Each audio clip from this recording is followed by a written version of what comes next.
찾으신 줄 알고 제가 봉독하도록 하겠습니다. 디도서 2장 1절.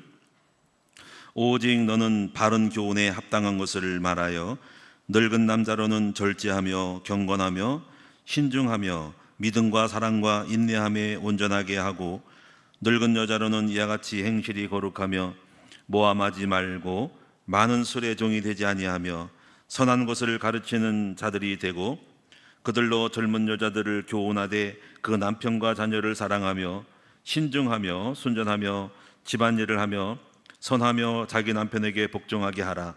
이는 하나님의 말씀이 비방을 받지 않게 하려 함이라.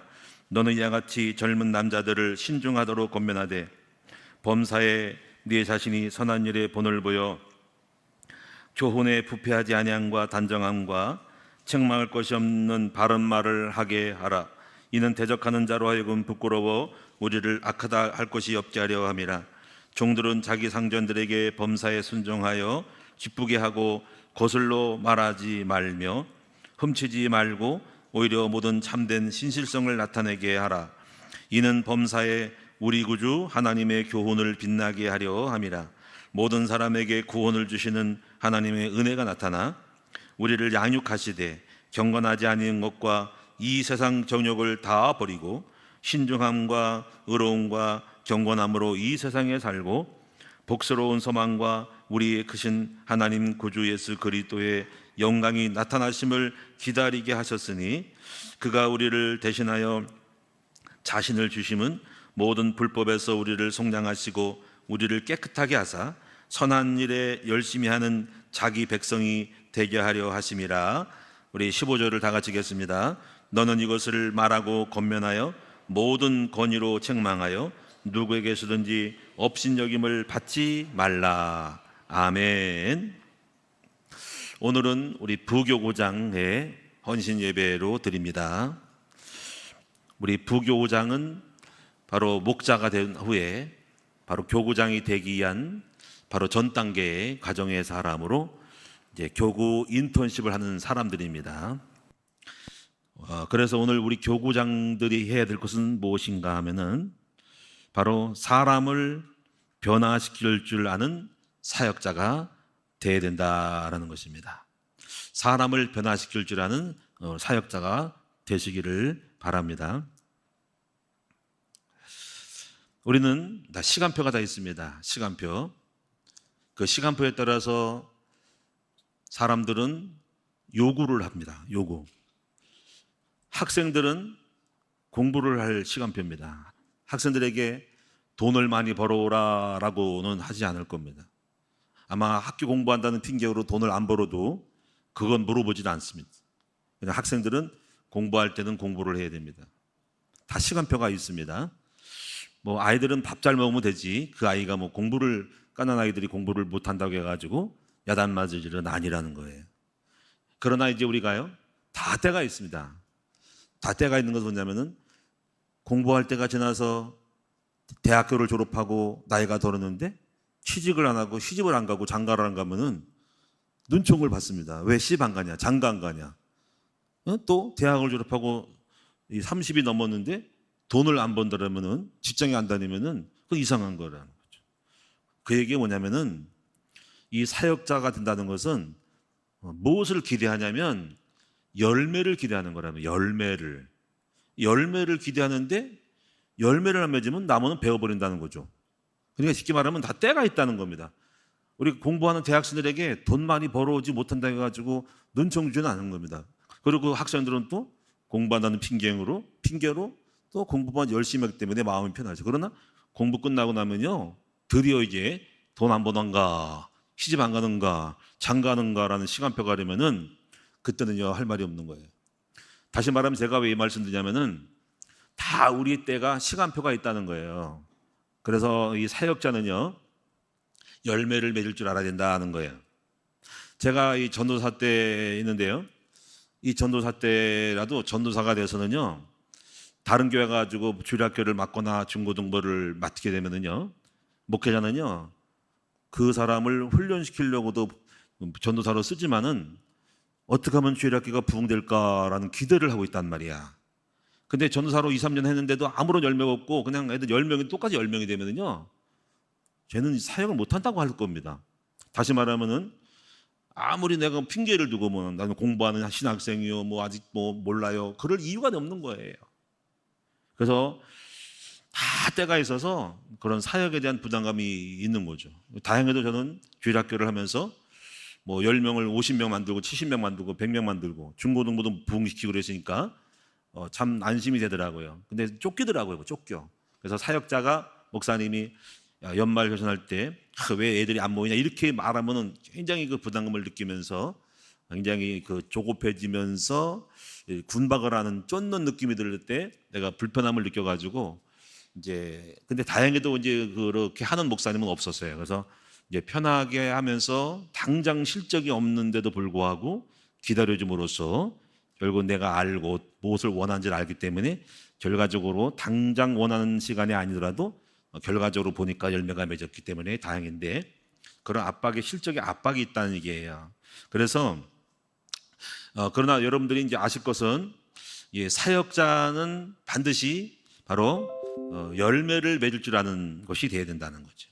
바로 그것은 바로 뭐냐면 바로 사람을 변화시킬 줄 알아야 된다. 이 사람을 변화시킬 줄을 모르면은 교구가 부흥이 안 되는 겁니다. 또 이 단체, 뭐 교회나 교구나 주일학교를 부흥시킬 줄 아는 사람이 되어야 된다는 겁니다. 그래서 이런 눈들이 오늘 우리 교구장들에게 열려주시기를 바라고요. 그래서 많이 기도하고 어떻게 교회가 성장할까, 어떻게 사람이 성장할까라고 하는 그런 생각을 좀 하셔야 돼요. 그래서 그것을 내가 맞춰감으로써 이제 성장하는 그런 지혜를 가지고 계속적으로 그거를 연결 만들어감으로써 성장을 꿈꿀 수가 있는 겁니다. 농부는 열매를 맺기 기다. 열매도 그냥 열매가 아니고 우리는 후럭부잖아요. 그냥 집에서 따먹는 거. 근데 상품성 있는 열매, 균형 있는 열매, 벌레 안 먹은 열매, 밖에 내놔도 상품성이 있도록 하는 열매를 기대하는 거예요. 우리는 그런 거 못합니다. 한참 멀은 거죠. 밖에 나가서 마트에다 물건을 팔 정도의 그런 과일과 채소를 만드는 것은 복잡한 거지. 물론 내가 전문가 농자만 그 연구를 하겠지만은 그건 아니고, 어쨌거나 농부는 열매를 기대한다라는 것입니다. 그래서 이제 사역의 중요한 목적은 성도를 변화시키는 것이다 하는 것이다. 변화시키지 않으면 문 닫아야 된다라는 것입니다. 학원에서 학생을 부모님들이 돈 주고 보냈는데 아이들이 영어 실력이 오르지 않거나 국어 수학 능력이 오르지 않으면 고민할 겁니다. 1년이고 2년이고 아이들이 점수가 똑같다면 부모는 학원을 옮기는 것을 고려할 겁니다. 체육관에서 운동을 해도 성과가 없으면 그러면 부모님들은, 그 학생들은 자기가 열심히 다녀도 뭐가 문제인지 몰라도 안 되면은 다른 데를 옮길까라고 생각을 할 겁니다. 병원에 다녔는데 환자를 고치 못하고 여전히 낫지 않으면 다른 병원으로 옮겨서 치료를 받으면서 결국은 사람들은 모이지 않고 그 병원은 문을 닫을 거라는 거예요.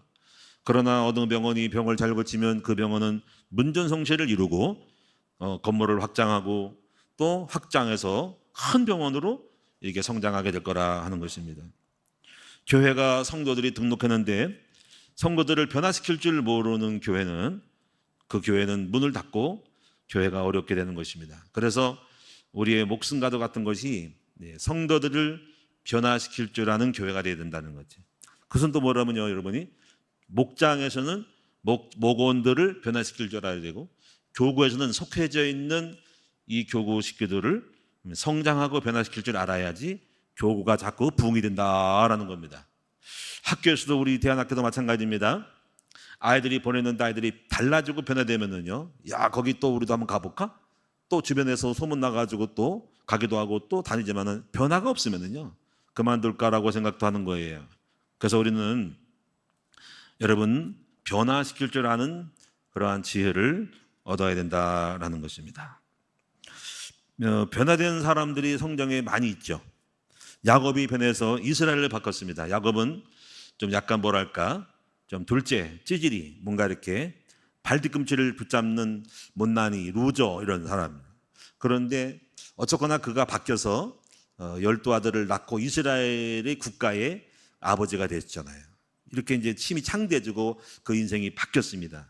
성경은 야곱이 이스라엘로 그래서 바뀌는 일을 기록하는 거예요. 성경은 변화의 이야기라는 거죠. 베드로는 어부였고요.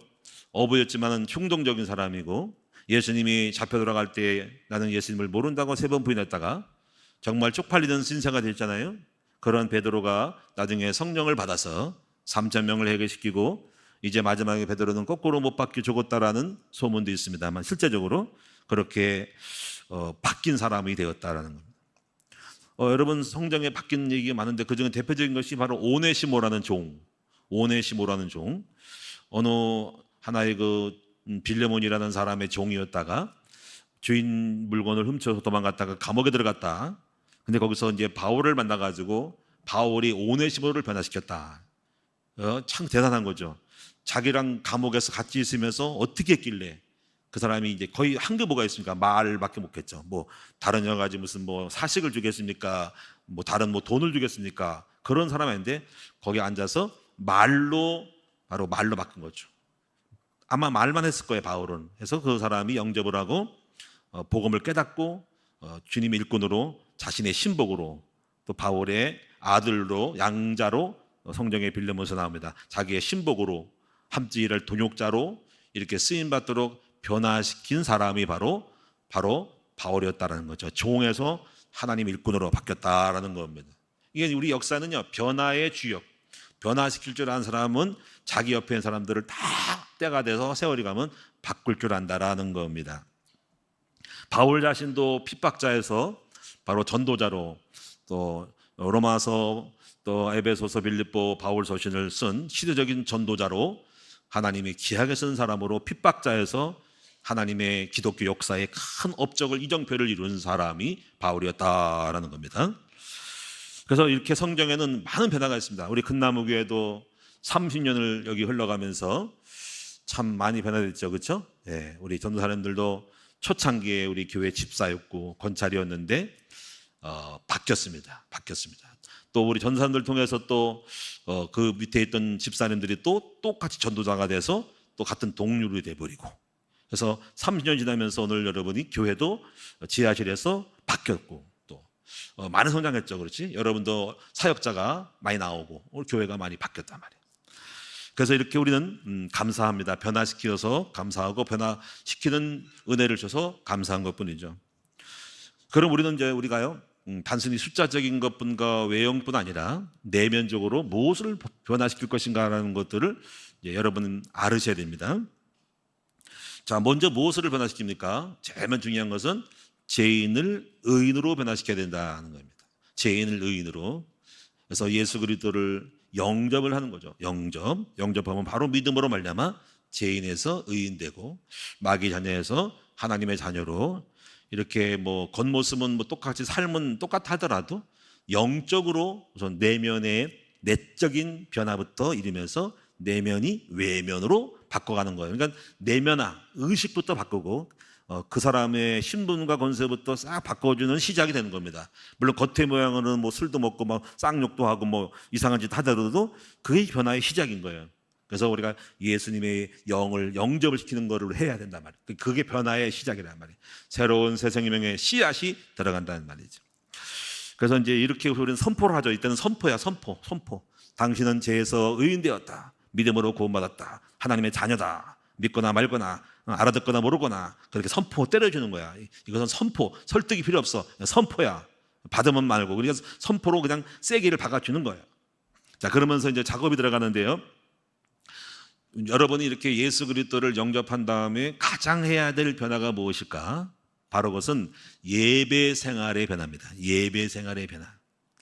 왜 예배 생활부터 변화시켜야 될까요? 자, 여러분 보세요. 이 사람을 바꿔야 되는데요. 여러분 가만히 있으면 바꾸지가 않아요. 그래서 일단은 무엇이 해야 되냐면 말씀을 들어야 변화되거든. 말씀이 들어가야 되거든요. 일단 말씀을 들으려면 말씀 듣는 자리로 앉혀야 된다는 말이에요. 예? 믿음은 들으면서 나니까. 그래서 일단은 사람을 바꾸려면 들은 것이 있어야 생각이 바뀌고 마음이 바뀌잖아. 그러면 그 들어야 되니까 일단은 앉히는 자리가 중요한. 그래서 여러분 예수 믿고 구원받은 다음에 가장 변화될 것은 뭐냐면 바로 예배 자리로 오게 하는 변화. 이게 중요한 거예요. 그래서 처음에는 주일 예배 드리다가 좀 더 늘려가지고 수요 예배 금요일까지 드리고 이렇게 드리고, 그리고 기도의 자리 이렇게 들어가는 거예요. 그래서 여러분이 그래서 사람을 바꾸려면요, 일단은 예배가 되도록 환경을 만들어 줘야 된다는 거지. 저 사람을 바꿔야 된단 말이야. 그래서 이제 그래서 하는 얘기가, 멀리 있는 사람이 늘 말씀을 들으면 상관없지만은 그래도 한두 번밖에 못 오니까, 일주일에 한 번 못 오니까 가능하면 교회 근처로 이사 오게 하는 것이 변화를 시키는 동력이란 말이야. 자, 보세요, 여러분이 학교를 가고 학원에 갈 때 멀면은 잘 못 가잖아. 응? 그런데 가까우면 자주 가잖아. 응? 가까운데 학교 앞에 이사 가면은 학교를 늘 내 집 다니듯이 늘 왔다 갔다 하고 편하잖아요. 그래서 여러분이 학생들이 기숙사 학원을, 기숙사를 다니는 것도 그렇잖아. 우리가 부산 다니는 학생들이 여기서 맨날 부산 어떻게 갈 수 있냐고. 그래서 부산에다가 방 얻었거나 기숙사를 하는 거죠. 우리 두보라 같은 경우도 저기 북한산 쪽이란 말이야. 그러니까 거기 여기서 집에서 아침마다 가려면 2시간 가면 스트레스 받아가지고 공부 못해요. 가다가 지쳐가지고. 그래가지고 학교 기숙사로 데려가는데, 기숙사가 또 이상한 것은 뭐냐면 이게 여기 가까운 데는 키로수가 안 돼서 안 된대. 못 들어갔어. 그래가지고 약간 편법을 써가지고 에스더가 있는 대전으로 옮기려고 했는데도 안 된대요. 대전도 안 된대. 대전도 옮겨가지고 먼 거리니까 기숙사 들어갈 수 있는가 했더니 아버지 안 된대. 어디 가야 되냐? 제주도 가야 된대. 그래서 제주도는 인척이 없잖아. 그래서 아예 포기하자. 해서 그냥 기숙사 들어가는 거는 글렀고, 그래서 가까운 데다가 학교 옆에다가 이제 방을 하나 얻어놓고 있는 거죠. 쉐어하우스라고. 개인적으로 지금 비싸니까 한 방을 얻어서 방을 나눠서 쓰는 쉐어하우스 해서 약간 저렴하게 들어가는 거예요. 또 이게 보니까 좋은 게 뭐냐면은요, 그 기숙사가, 그 쉐어하우스가 북한산 쪽 언덕이 있더라고, 언덕. 그래서 이제 잘 됐다, 이제 운동을 많이 하니까 막 고바위가 막 30도 막 40도 높여가지고 평상시 운동을 하는 드보라에게는 딱 맞는 거라는 거예요. 그래서 어떤가나 이렇게 해서 우리가 가까이 있으니까 본인이 알아서 주말마다 이렇게 전철 타고 와서 다니는 거죠. 그래서 여러분이 이제 우리가 변화시키려고 하면은 예배 생활부터 가장 이제 잘 드릴 수 있는 조건을 만들어야 돼. 가까이 오는 게 최고로 좋은 거야. 그 다음에 이제 오면서 무엇을 해야 되냐, 변화시키려면 기도하는 법을 가르쳐 줘야 돼요. 기도하는 법. 그걸 왜 그러냐면요, 일단 기도를 할 줄 알아야만이 응답도 받잖아요. 그렇죠? 그 사람이 이렇게 다니면서 계속적으로 지속적으로 해야 되고, 장기적인 걸 갖다 지속하려고 하면은요, 뭔가 체험을 좀 해야 되거든요. 뭐 뜨끈뜨끈한 체험을 하든가, 뭐 방언도 받거나 이렇게, 그것도 괜찮습니다. 그거 받으면 대박이지. 그러면 와, 은혜 받았다고 하고 더 나오되니까. 그게 다는 아니지만, 그래서 기도를 해서 응답받으면서 마음의 기쁘고 평안함을 누릴 수 있도록 아마 변화시키려면요, 먼저 영접시키고 예배 생활에서 기도하는 것부터 가르쳐야 돼요. 그래서 이 사역자가 사람을 바꾸려면요, 제일 먼저 하는 게 뭐냐면 주기도문부터 가르치고 기도하는 내용부터 가르쳐야 됩니다. 그래서 이거를 여러분이 개인 양육을 할 때, 기도 편지 같은 거를 써서 기도하는 전반적인 눈을 열어줘. 다 하지는 못해. 다 하지 못하면 기도의 노하우를 알려주고, 기도하면서 같이 데리고 다니면서 기도를 가르치라고. 같이 사역자가 붙어서 기도하는 거를 가르치란 말이에요. 그래서 이제 뭐 이렇게 통성 기도하는 거, 부르짖는 기도하는 거에서 또 시간을 좀 오래 끌어서 하는 기도 제목을 잡는 거, 기도하는 거, 이런 거를 알려주란 말이에요. 어떤 식으로 기도를 시작해서 마무리할 것인가. 이거를 여러분이 사역자가 그런 거를 잘해야 한단 말이에요. 많은 걸 가르쳐도 그 나중이고, 제일 먼저 저 같은 게 많이 그래요. 예배 생활부터, 예배 드리는 자세, 그리고 말씀을 이제 봤을 때 성경 말씀을 잘 듣고 빨리빨리 찾아가지고 말씀을 은혜를 받기 위해서 초신자들에게는 성경 목록가를 꼭 가르쳐야 됩니다. 먼저 아마 제일 먼저 할 거는 그거부터 할 겁니다. 같으면. 그래서 성경 목록가를 가르쳐가지고 빨리빨리 말씀을 찾아 듣도록 해야만이 말씀이 딱 피드백이 된단 말이야. 근데 말씀을 모르면은 찾다가 시간 다 간다니까. 거의 초신자들은요, 어디 가는지 몰라. 사역자가 잘 못하는 게 뭐냐면 이거를 안 가르쳐. 그래서 여러분이 그 아기들을 숟가락 들고 젓가락질 하는 것도 가르치듯이 성경 말씀을 읽는 법을 가르치면서 성경에 대한 아웃라인을 가르쳐서 창세기에서 이렇게 목록과를 통해서 전체 눈을 열어줘야만이 성경이 익숙해지는 거야. 그래야지 말씀이 들어가야지 그때부터 일이 되거든. 밥 먹는 것도 가르쳐야 한단 말이야. 그래서 여러분 이제 이렇게 붙어서 개인 양육할 때 창세기를 통해서 성경에서의 창세기에서 그 흐름을 대략적으로 딱 때려주는 거지. 그래서 구원의 길 같은 거를 가르치면서 맥을 잡게 만들어야 한다라는 거예요. 자, 그러면서 이제 여러분 이제 세상의 유흥을 떠나서 영적인 세계 속으로 하나님을 사모하는 쪽으로 일단 거기에 대한 거를 이제 만들어 줘야 됩니다.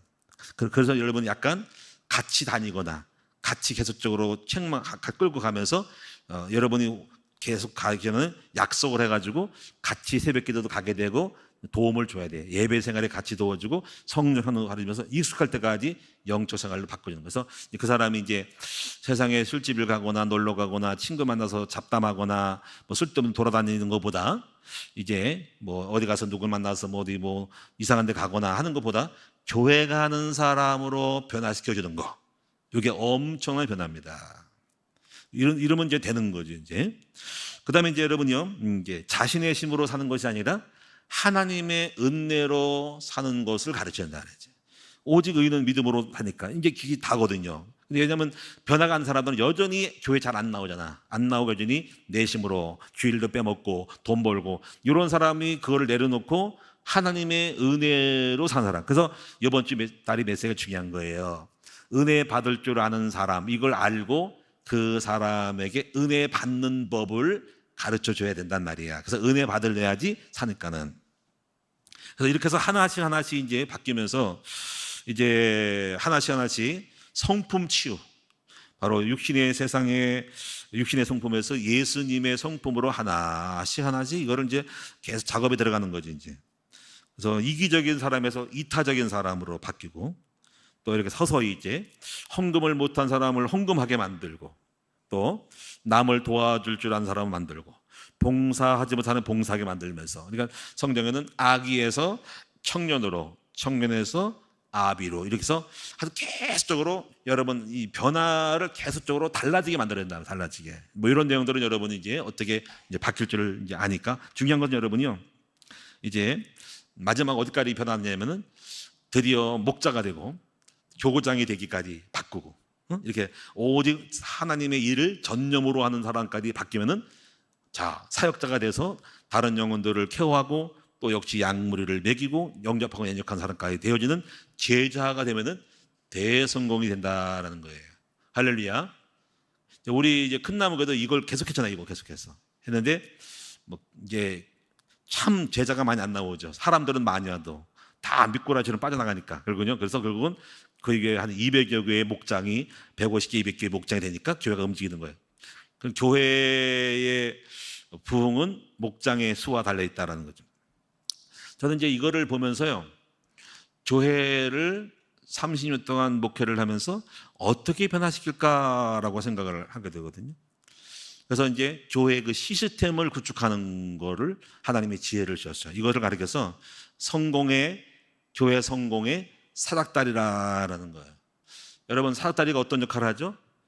높은 데를 사닥다리가 있으면 올라갈 수가 있는 거예요. 그렇죠? 나무 높은 것도 지금 그 교회 옆에 나무도 사닥다리 좀 있는데요. 다시 만들어야 돼요. 잘못 올라가면 부러져가지고. 그래서 옆에 밟고 올라가는데 그걸 올라가서 3개, 4개 올라가가지고 저 꼭대기 나무에 가지를 쳐주기도 하는데요. 하여튼 사다리가 있어야 올라가잖아. 그렇죠? 높은 사다리, 고가 사다리가 높은 걸 오르잖아. 그래서 교회도요 사다리를 만들어내야 돼요. 사다리. 왜냐면 그 사다리는요 갑자기 올라가면 힘든데요. 사다리가 있으면 하나씩, 2번씩, 3번째, 4번째, 5번째 하려면 2, 3층 올라가 버리거든. 그러면 쉽게 탁탁탁 올라가잖아. 계단을. 5층 올라가면 힘들게 계단 타면 올라가잖아. 금방 척척척 올라가잖아. 그래서 이제 교회 성공을 변화시키는 사닥다리는 첫째는요 전도. 일단은 교회가 전도하는 분위기가 돼야 된다. 일단은 양을 많이 낳아야 되잖아. 그렇지? 2번째는요 양을 전도하고 모시고 오면은 양육하는 사닥다리. 2번째 단계가 양육을 딱 들어가야 돼. 3번째는 양이 성장으로 양육을 하게 되면 훈련으로 자연스럽게 연결고리를 쳐야 됩니다. 훈련. 그다음에 훈련된 다음에는 반드시 그 다음에 그 훈련된 사람을 놀리지 말고 사역장으로 자로 이렇게 파송을 해야 된다. 파송. 딱 빨리 사역자로 바꿔치는 거예요. 이것이 스무스하게 자연스럽게 넘어가는 거예요. 전도하면은 양육하고, 양육하면 훈련하고, 훈련하면 파송하는 것을 성공의 사닥다리 4단계라 그 말입니다. 그래서 이런 것들이 이제 우리 교회가 지금까지 돌아간 거 이거거든요.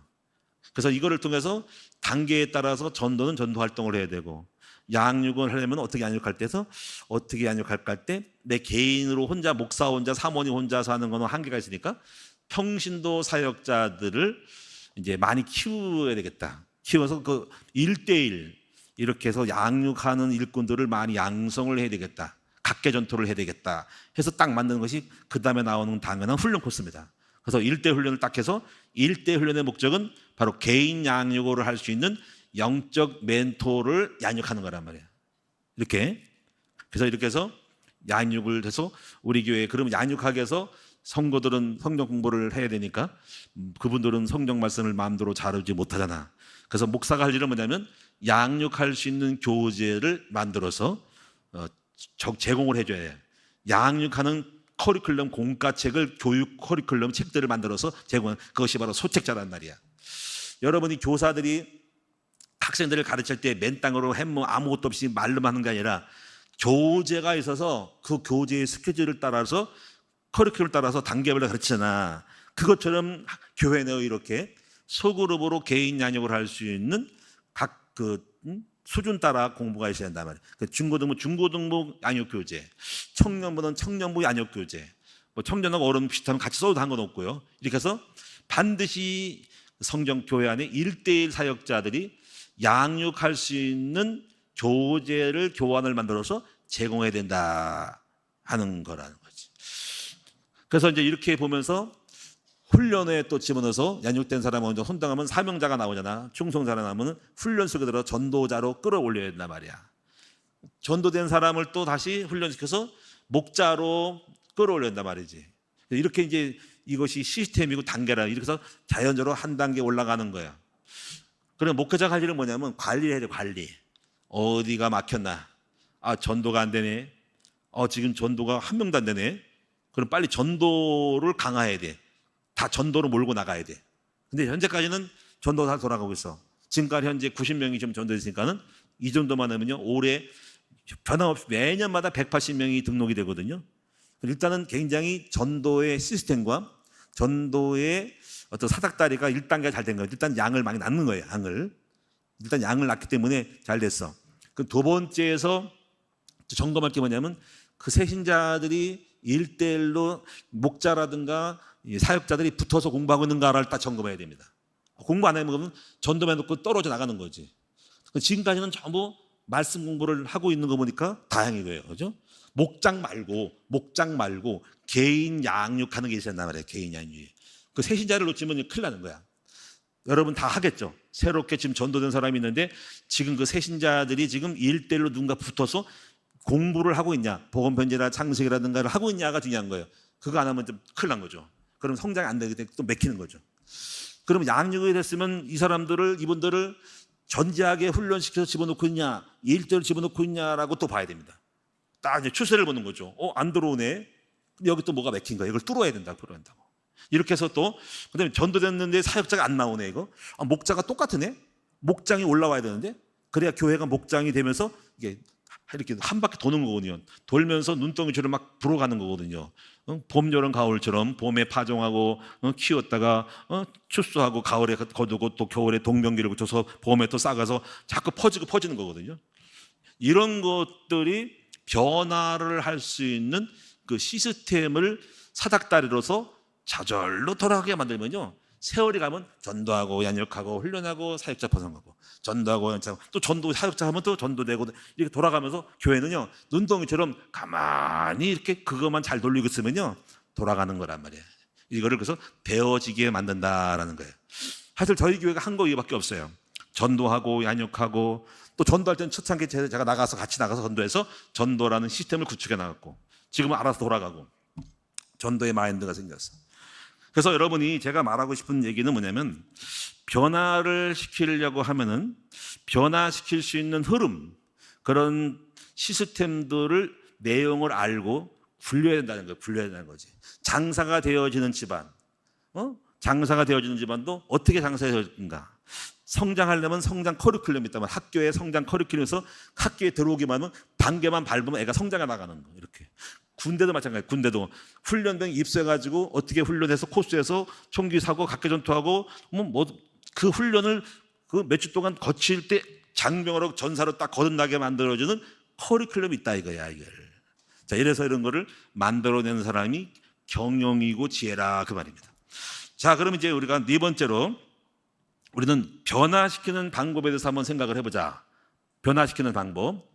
자, 어떻게 해야 사람이 바뀔까? 이렇게 지금 우리가 이렇게 만들어도요, 이거는 그냥 형식적이고 시스템이지 실제적인 내용이 있다는 거지.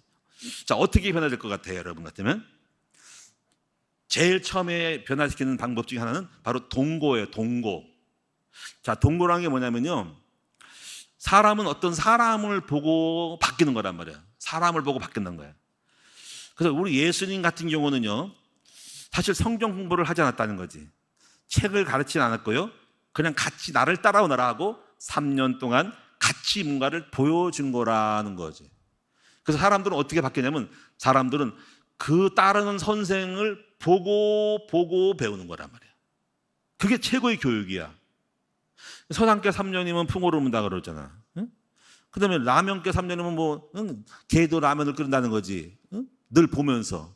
그래서 예수님을 따라왔던 사람들은 예수님의 사역, 예수님의 이걸 다 본단 말이에요. 그렇죠? 그렇죠?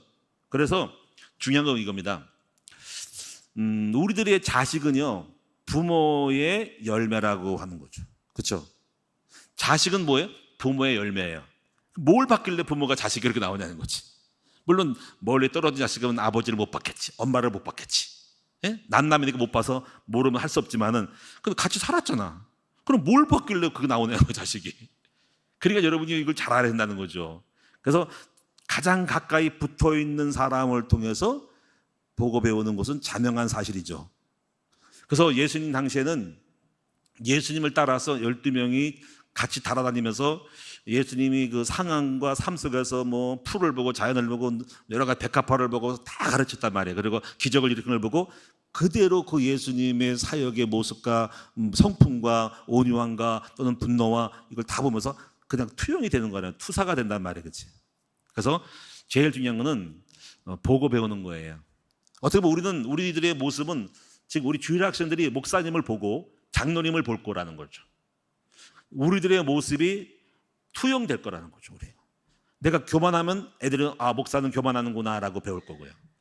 내가 아이들에게 거칠면은 아이들은 장로는 목사는 거친구나 하고 보고 배우면서 거기서 그 거칠음을 치유되지 못하고 배우고, 근데 온유와 겸손을 보고 누려지고 나타내면은 온유와 겸손을 투영이 될 거라는 거죠. 그렇죠?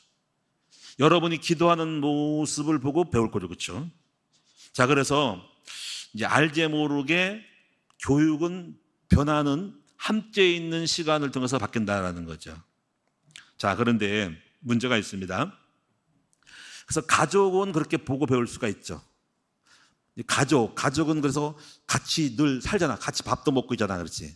그러니까 자식들을 책임져야 됩니다, 여러분들. 여러분의 모습이 자녀들의 모습인 거죠. 엄마가 불신앙하면 자녀들은 불신앙을 배우고, 엄마 아빠가 신앙에 대한 가치를 안 가지고 그냥 무시해버리고 적당하면은 애들도 적당한 신앙생활을 할 것인 거죠. 예배도 맨날 드리는 거 드리냐라고 아빠가 말하게 되면 아이들은 맨날 드리면 뭐해 이렇게 나올 거라는 거죠. 주일날 이렇게 예배 들어가는데 친구가 전화 와가지고, 야 친구야 주일날 놀러 가자. 아빠가 그래 맨날 드리는 예배 애들도 그렇구나, 예배는 가끔 드리는 거구나, 놀러 갈 때 놀러 가는구나. 잘 가르친다, 잘 가르쳐. 이런 거죠, 그렇죠? 막 부모님들이 이제 있으면서 자식 앞에서 교회 욕하고 목사 욕하면요, 교회 목사는 별것도 아니구나. 잘 가르치는 거예요, 잘 가르치죠. 그래가지고 엉망이 되는 거죠. 자, 여러분이 결과물이 누구예요? 자식이란 말이에요. 그게 동거의 의미거든요, 동거의 의미. 자, 그런데 현대인들은 예수님처럼 동거할 수가 없죠. 같이 살 수가 없잖아요. 그래서 여성 사역자들은 가능하면 최대한도로 어떻게 해야 돼요? 사역자들의 삶을 함께 같이 따라다니고 보는 게 중요하다는 얘기죠. 그렇죠? 그때 가지고 삶을 전부 볼 수 없죠. 그 거짓말하는지, 집에서는 딴짓하고 있는데, 집에서는 부부싸움하고 싸나운 성질 부리고 있는데 겉만 선한 모양인지는 알 수는 없어요. 그렇죠? 예? 이중적일 수 있잖아요. 그렇죠? 볼 게 없단 말이에요. 보고 배울 수 없단 말이에요. 그래서 이제 중요한 게 뭐냐면요, 우리가 그런 것들을 대체할 수 있는 것은 이제 교회 안에서 같이 있는 시간을 많이 만드는 게 훈련의 시간이에요. 전제학 때 훈련 때 서너 시간 있는 것이 사실 동거예요. 자, 동거인데요, 그렇다고 해서 뭐 생활을 같이 볼 수 없죠. 근데 여기서 중요한 것은 간증이에요. 간증. 간증이라는 것은 뭐냐면요, 내가 살았던 삶을 간증을 통해 전달하면서 상대방이 훈련만 사람이 보고 전도사님이, 목사님이, 교사님이 저 간증에서 이렇게 살았구나라는 것을 보고 간접적으로 투사하고 투영하는 거라는 말이에요. 내가. 그래서 간증이 매우 중요하다는 거예요.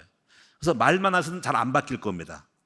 말로 이론적으로만 해서는 안 바뀌고요, 간증을 통해서 그 사람의 그 진실성, 그 사람의 삶의 열매와 간증에서 뭔가 씨알이 맺힌다는 거지.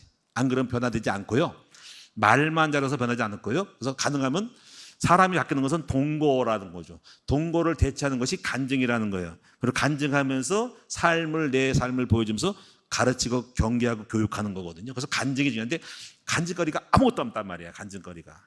그러면 여러분이 그 사람을 보고 배우는 것은 이론밖에 없는 거죠.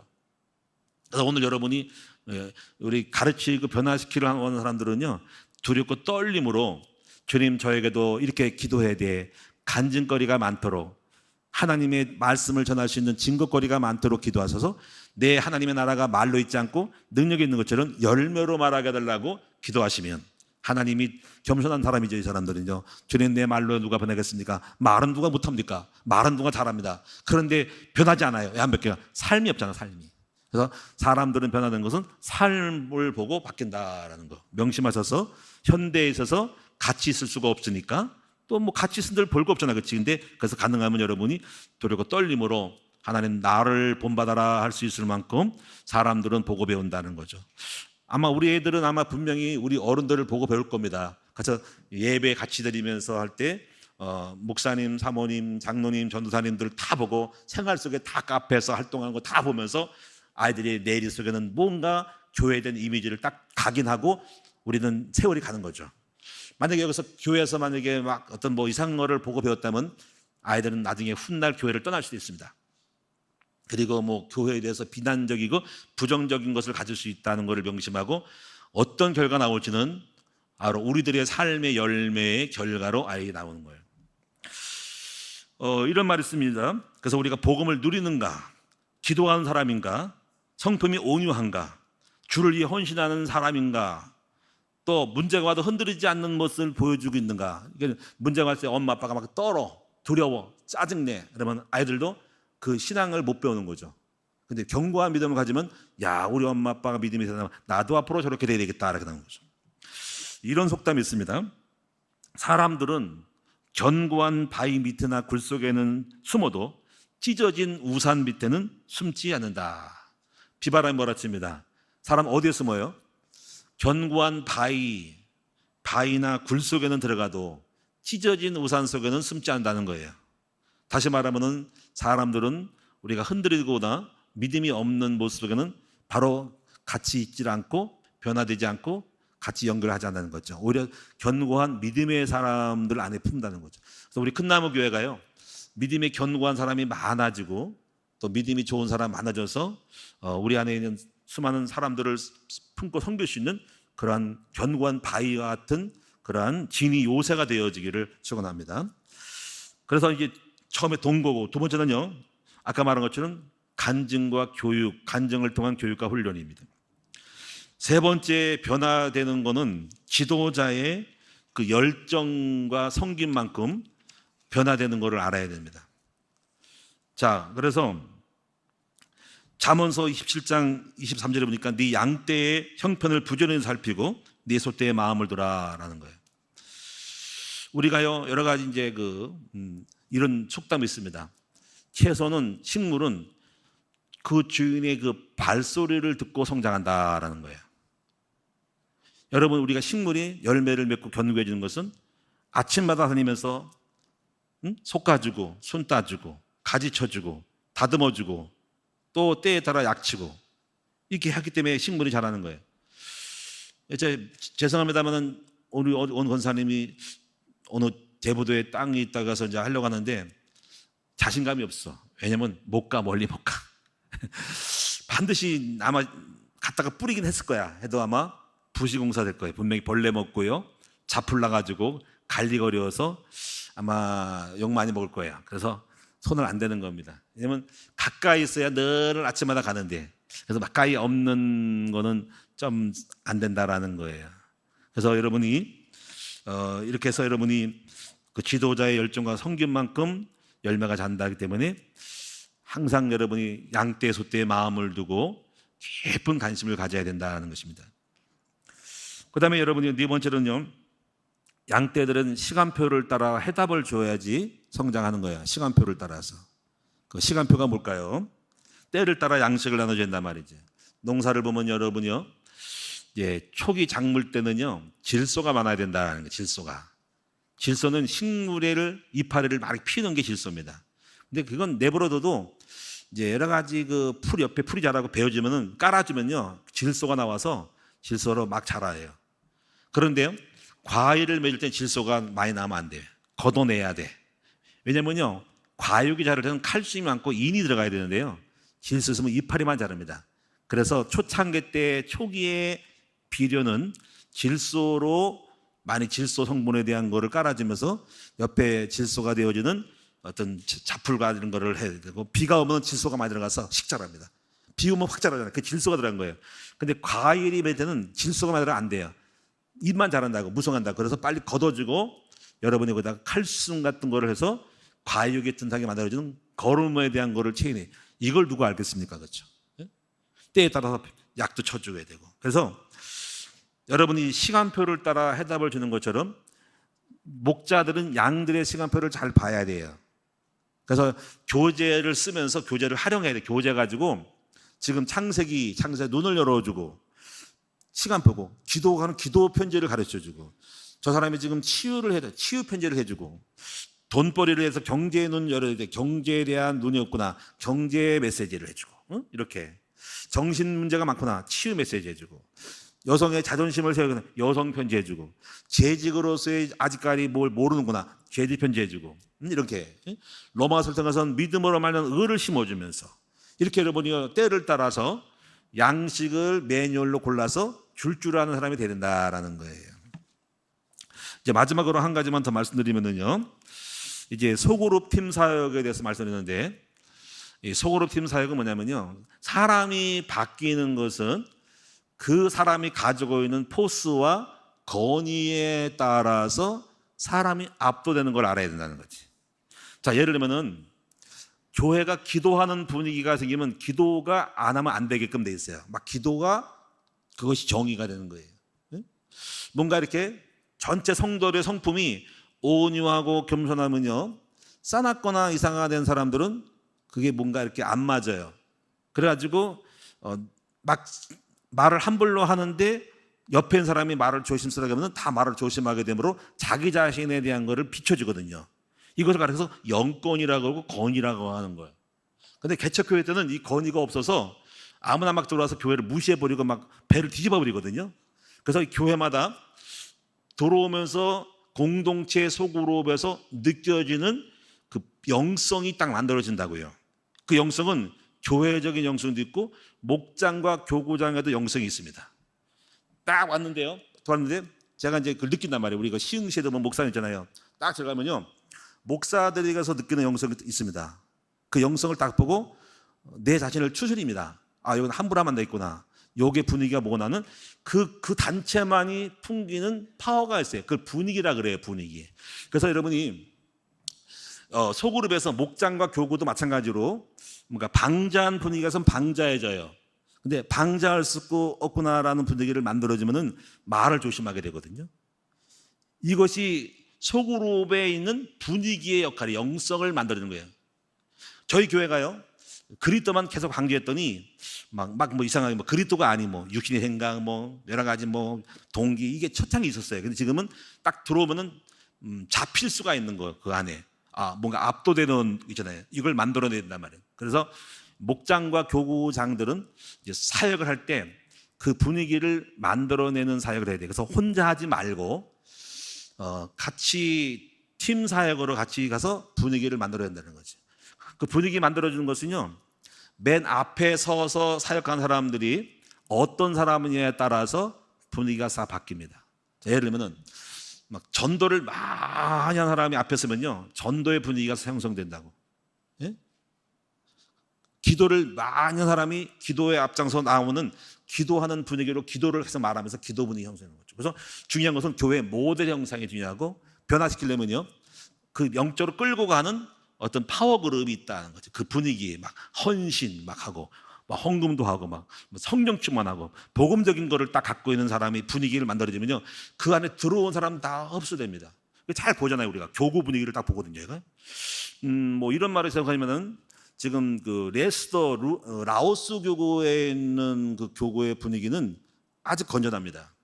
젊은 우리 그 세대들이 있는 그 분위기를 보면은요, 그 분위기 속에서 영적인 것이 딱 이렇게 거룩함과 경건함이 있으면서 그 젊은 부부, 그 젊은 그런 자매님들, 집사님들의 분위기 속에서 다 연결되면서 보면 다 굉장히 경건한 거룩한 분위기가 만들어지죠. 그게 뭐냐면 영성이라는 거예요. 영성. 아주 굉장히 건실한 모델적인 분위기라고 할 수 있습니다. 자, 우리 교구장들도요, 이 분위기로 영성으로 사역하라. 그래서 그 분위기를 만들어내는 것이 되고, 교회가 지금 그래서 그 분위기를 앞세울 수 있는 내 모델이 중요하다는 걸 아십니다. 자, 결과적으로 결론적으로 말씀드리겠습니다. 결론적으로 이사야 50장 4절에 보니까는 이런 제목을 말씀드리겠습니다. 주 여호와께서 학자들의 혀를 내게 주사 나를 하여금 곤고한 자를 말로 어떻게 도와줄 줄을 알게 하시고 아침마다 깨우치시되 나의 귀를 깨우치사 학자들 같이 알아듣게 하시도다. 그래서 우리 교사들은, 교구장들은 아침마다 깨우치심을 받는 여러분 되기 바랍니다. 그래서 교구장의 첫 번째 자세, 새벽 예배를 잘 드려야 된다. 새벽 예배를 안 드리면 사역은 끝났다. 새벽 기도 안 하는 사역자들은 아침마다 주시는 지혜가 없고 양들을 놓고 기도하지 않기 때문에 사역이 안 될 거라는 거죠. 그래서 오늘 여러분이 사역자로서 열매를 많이 맺으면서 우리 하나님 앞에 쓰임받는 사람들을 바꿀 수 있는, 변화시키시는 훌륭한 주의 종들로 세워지기를 축원합니다. 기도합니다. 하나님 감사합니다. 우리 교구장들이 앞으로 부교구장들이 교구장 될 때인데 사람을 변화시키는 사역자로 능숙하고 학자의 혀를 내게 주시옵소서. 예수님의 이름으로 기도합니다. 아멘.